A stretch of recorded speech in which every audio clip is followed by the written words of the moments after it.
And those of you who come from the organizations that are service organizations or political organizations in this region, I think you already know that the Episcopal Church has a deep commitment to serve the common good wherever we find ourselves. And so while we are profoundly Christian and grateful to be blessed with Christian community, the mission that we believe God has given us is to serve all people and to honor all people as beloved children of God and to be partners in service with all people of goodwill wherever we have been given by God to live. This is the most recognized and probably the most historic flag in all of America. And its roots are deep here in St. Mary's County. And we want you to never forget us. I got the impression you won't.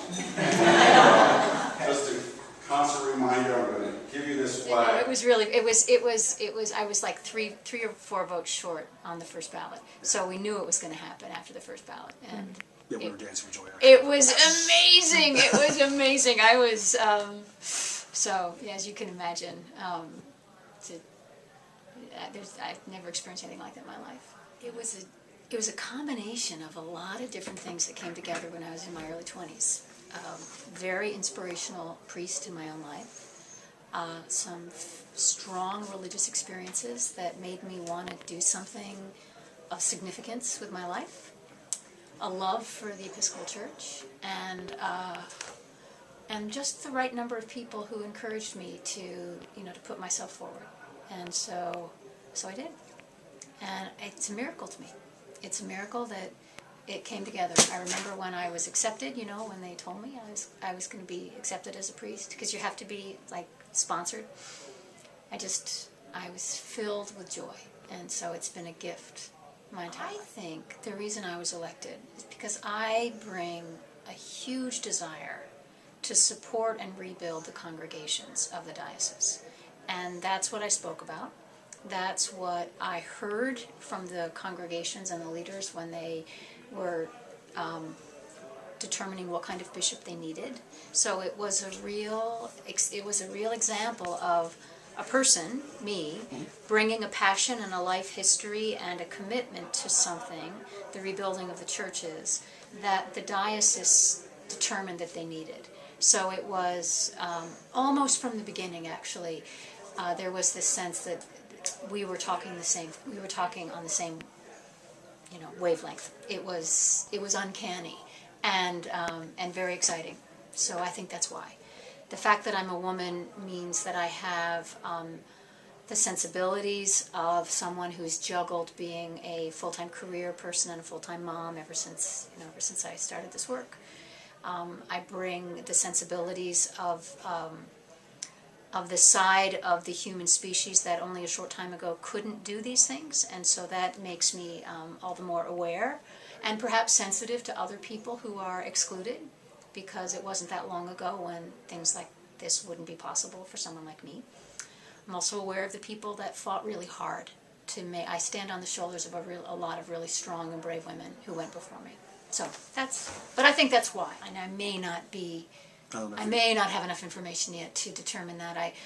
My sense is that, and in general, and this is true anywhere in the country, and I think I experienced it here, is that people in the sort of far reaches of a diocese or in small towns and communities feel a sense of isolation that is distinctive. Even really similarly poor or small congregations in the city have a sense of being part of a larger connection of communities and congregations, and you don't necessarily experience that in the extreme.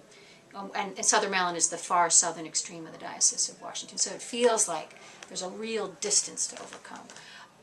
Viability and sustainability in terms of size and numbers is always a struggle in small congregations and small towns, and how to sustain a healthy congregational life when resources are diminishing.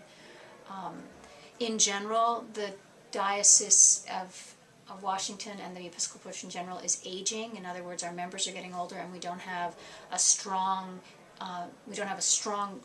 representation of young people and not enough kids. And in some congregations there are more kids than others, but when you lose kids in a congregation, it takes a couple of generations to get them back. And so to really make that a focus and a priority, to be a welcoming place for families and kids, takes, if you've ever lost that as a community, it takes a lot to get it back. And so when you see that in a congregation, you've got your work cut out for you in that way. So it's a pretty universal message. The distinction is that the needs and the issues are different in the city than they are in the country, that the realities that people face, the configurations of the congregations they're different. So you can't, there's not a formula that you can stick in and say, okay, if you do X, Y, and Z, your congregation will be transformed or will grow or will be a success. You have to really know the people and know what the communities need and where the Spirit of God is at work and be faithful to it. Tremendous goodwill and desire to stay connected.